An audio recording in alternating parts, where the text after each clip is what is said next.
అందరికీ నమస్తే. నేను మీ రాకేష్ కృష్ణన్, తెలంగాణ రాష్ట్ర యూత్ కాంగ్రెస్ అధికార ప్రతినిధి. మొన్న జరిగినటువంటి అసెంబ్లీ ఎన్నికల్లో తెలంగాణ రాష్ట్ర సమాజం కాంగ్రెస్ పార్టీ పట్ల పూర్తి విశ్వాసంతో నమ్మకంతో 65 సీట్లలో ఎమ్మెల్యే అభ్యర్థులను గెలిపించి తెలంగాణ రాష్ట్రంలో ప్రభుత్వాన్ని ఏర్పాటు చేయడం కోసం మాకు కృషి చేయడం జరిగింది, సహకరించడం జరిగింది, ఓట్లు వేయడం జరిగింది.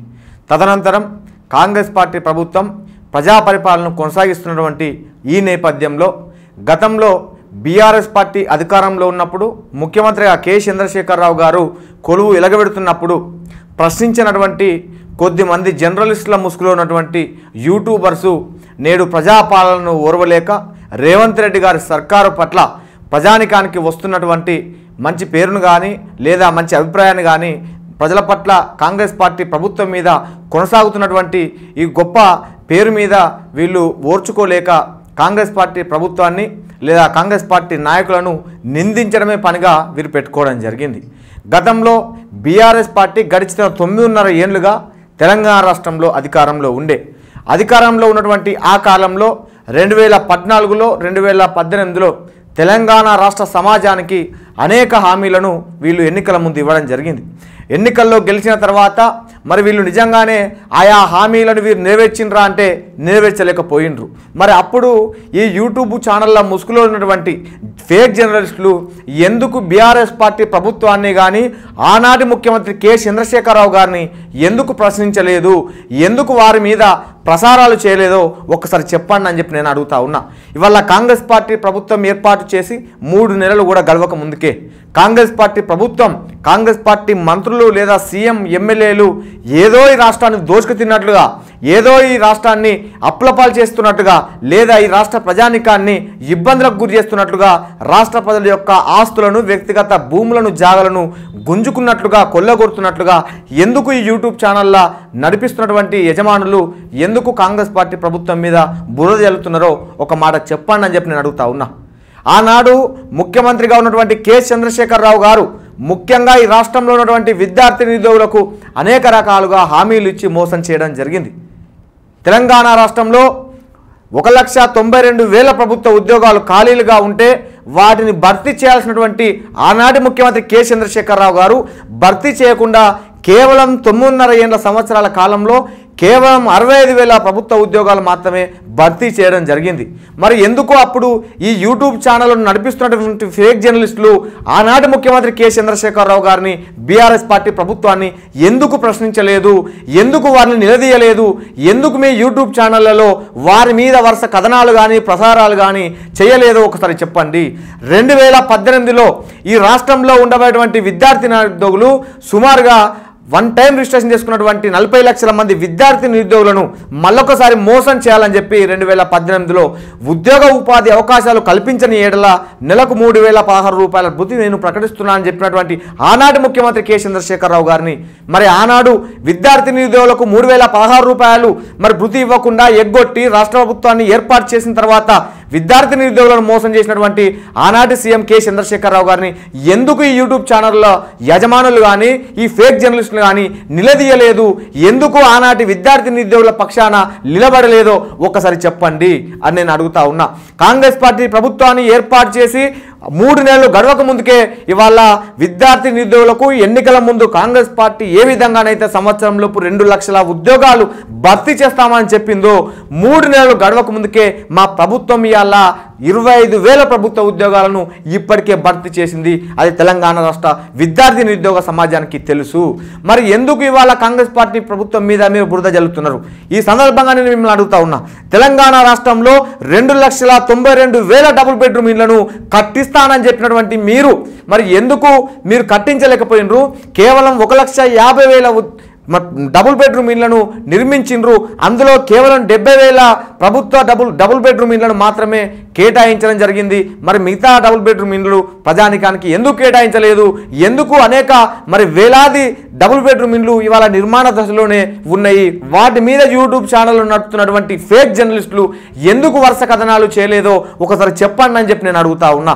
ఇవాళ కాంగ్రెస్ పార్టీ ప్రభుత్వం మీద మీరు ఫేక్ ప్రచారం చేస్తూ కాంగ్రెస్ పార్టీ ప్రభుత్వం కూలిపోతుందని, కాంగ్రెస్ పార్టీ మంత్రులు అవినీతి చేస్తుండ్రని, కాంగ్రెస్ పార్టీ ప్రభుత్వం ఇచ్చినటువంటి హామీ హామీలను నెరవేర్చడంలో వైఫల్యం చేస్తుందని చెప్పి మీరు ఏ విధంగానైతే ప్రసారం చేస్తుండ్రో, ఆనాడు ఉండనికి గూడు లేక రోడ్ల మీద కూలిపోయినటువంటి ఇండ్లల్లో, పెంకుటిండ్లలో పరదలు కప్పుకొని ఉన్నటువంటి పేద ప్రజల యొక్క ఇబ్బందులను, బాధలను ఎందుకు మీ ఛానళ్లలో చూపించలేదు?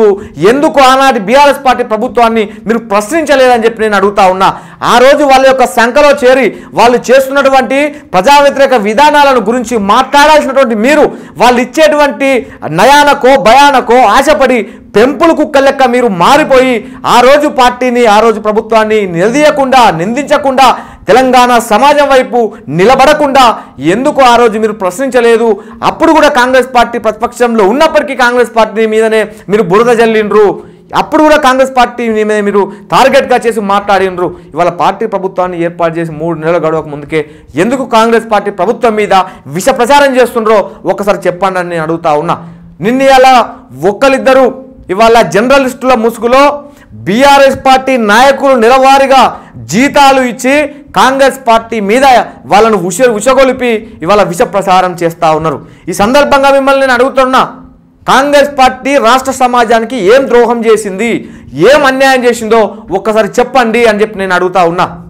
ఇవాళ ఆ రోజు వాళ్ళు పెట్టినటువంటి మేనిఫెస్టోలో భాగంగా దళితులకు 3 ఎకరాలు ఇస్తానని చెప్పి నిండా ముంచినటువంటి సంఘటనలను ఎప్పుడైనా మీ యూట్యూబ్ ఛానళ్లలో ప్రసారం చేసినరా అని నేను అడుగుతా ఉన్నా.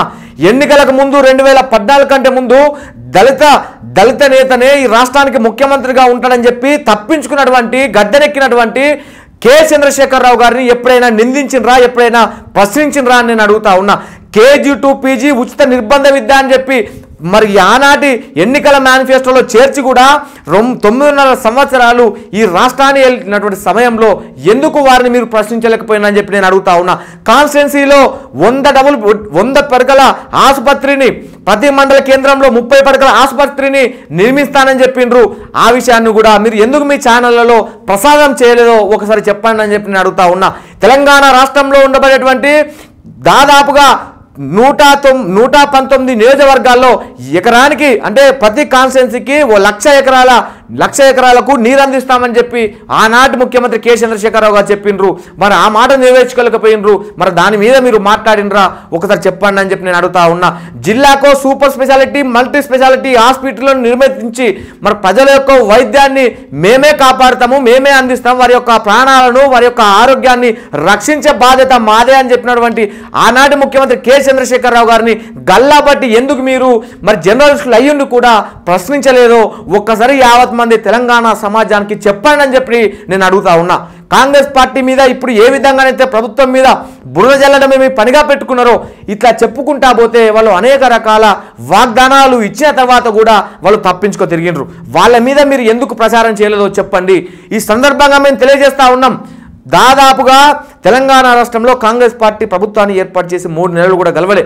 అయినప్పటికీ ప్రభుత్వాన్ని మీరు కూల్చేటువంటి కుట్రలో భాగంగా ఇలాంటి వ్యాఖ్యలు చేస్తుండ్రు, ఇలాంటి ప్రేరేపితాలను మీరు ప్రచారం చేస్తుండ్రు, ఫేక్ ప్రచారాన్ని మీరు యూట్యూబ్ ఛానల్లో ప్రజానికానికి చూపించే ప్రయత్నం చేస్తుండ్రు. ఈ సందర్భంగా మీకు సూటిగా నేను తెలియజేస్తా ఉన్నా, మీరు ఇదే విధమైనటువంటి విధానాన్ని, ఇదే విధమైనటువంటి మరి చర్యను కానీ, ఇదే విధమైనటువంటి వైఖరిని కానీ మీరు అవలంబిస్తే మాత్రం 100% మీరు ప్రతిచర్యను ఎదుర్కోవాల్సి వస్తుందని చెప్పి కూడా ఫేక్ జర్నలిస్టులకు నేను తెలియజేస్తా ఉన్నా.